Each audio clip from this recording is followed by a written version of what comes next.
bonjour, mehaba, konnichiwa, guan people. Welcome in. A bit of a different kind of style of a video. So, yeah, before we go any further, please hit the thumbs up so we can push this message out. It'd be very much helpful and appreciated. If you're new here, please go and hit the bell. If you don't want to hear what I've got to say, turn the notifications off so you don't have to hear it. But please help by whacking the sub. Much appreciated. Today I am going to be doing a bit of a different video.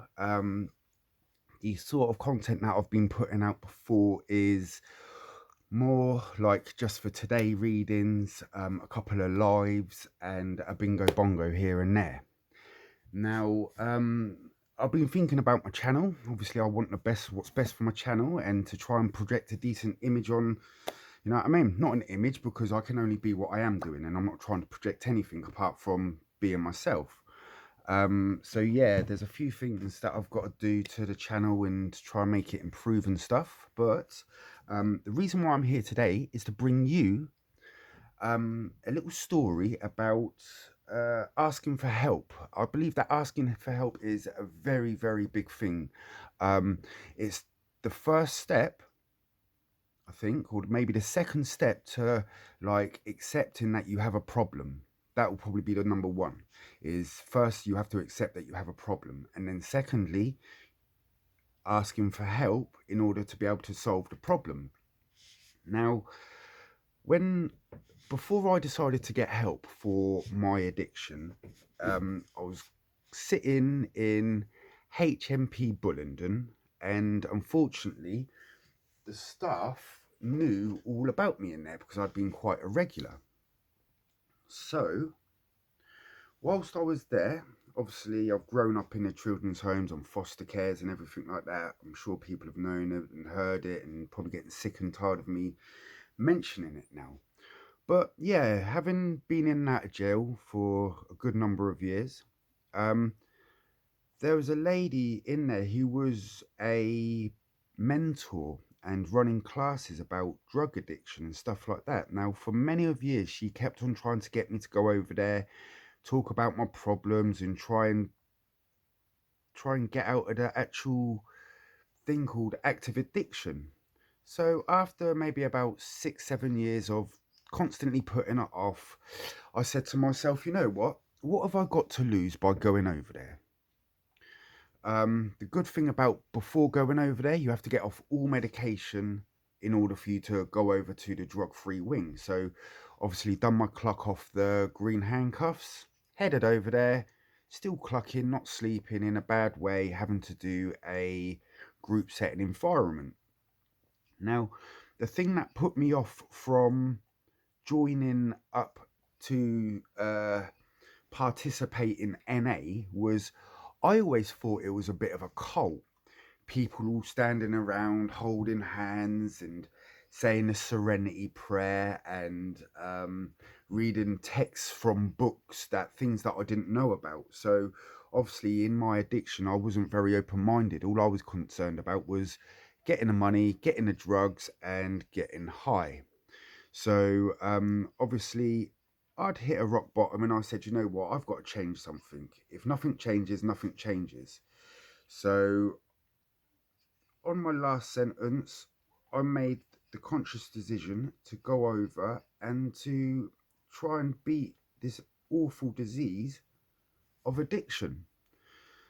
Um, and I was open minded at the beginning. I felt weird all standing in a circle listening to people recite the serenity prayer and stuff like that. But as time went on, I started to feel a little bit more comfortable. And the only reason why I felt comfortable is because I could relate to what other people were saying in the group settings. Now, I sit and often wonder if I'd have taken that step just a little bit earlier, because before I decided to get help for the disease of addiction, I was in and out of jail like it had a revolving door. I used to treat it like a hotel. Um, I'd get released and I'd be back within 3 months. I've never finished a license. Well, I had never finished a license. I've not obviously finished a license now. Um, yeah, but the thing that got me to go over there this time is because there was this lady called Hillary, and she used to work in HMP Bullingdon, and she was a drugs worker. And she was getting on a bit, bless her. Now, at this stage, I was probably like 36s, mid 30s. No, was I 30s? I'm 42 now, so early 30s, late 20s, early 30s. And I said, you know what, I don't want to be sat here in a jail cell when I'm 45, 50 years old, because I've had 50-year-old cellmates, and it isn't good.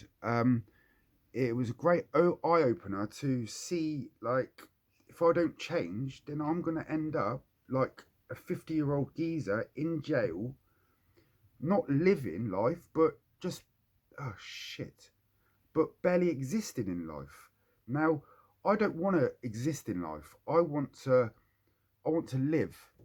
And that is why I decided to make the change, because I was absolutely sick of existing in life. I was always told what to do, when to do it, how to do it, when to do it, why to do it, just because of I grew up in children's homes and foster care and stuff like that. So I had that structure of, right, this is this, this is this, and that's the line. You don't cross that line. There's, you know what I mean? So yeah, I just want to try and encourage anybody out there, if you are suffering with mental health problems, with active addiction, or just your feelings in general, please, guys, reach out to anybody, speak to anybody, because a problem shared is a problem halved.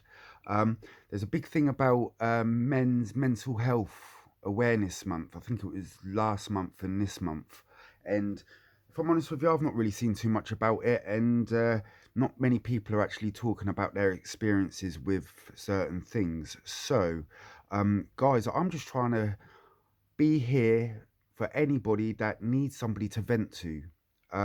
If anybody needs somebody just to listen to them, please reach out. I'll be more than willing here to listen. I can send you a phone number that you can contact me on.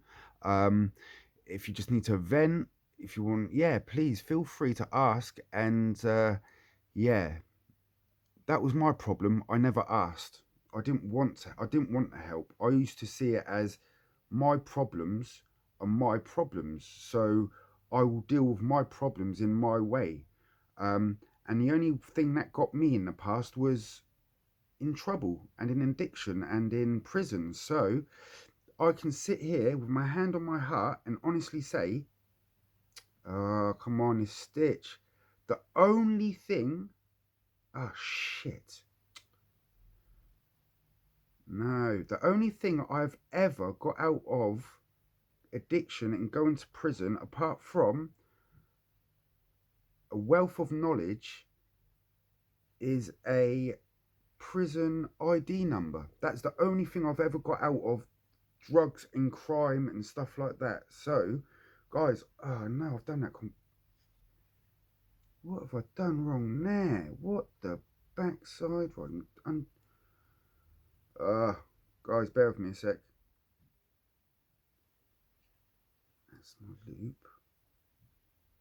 Right, yeah, so as you can still see, people, I'm still persevering with the crocheting. Guys, I'm not here to take up too much of your time. I hope you're wonderful. I hope you have a great day. There are plenty of plans in line for this channel. Got a few interviews coming up. Be going live later on. Guys, enjoy your Friday. I'm sorry about the pure rawness of the video. I don't edit. I don't start again. If I make a video, it's a one take, and yeah. So guys, before I wrap this video up, I just want to say, please, if you are in any way suffering, there is no need to suffer in silence. There are people there for you. I'm here for you, and I love you. Guys, enjoy your day. I hope to see you guys on a soon, really.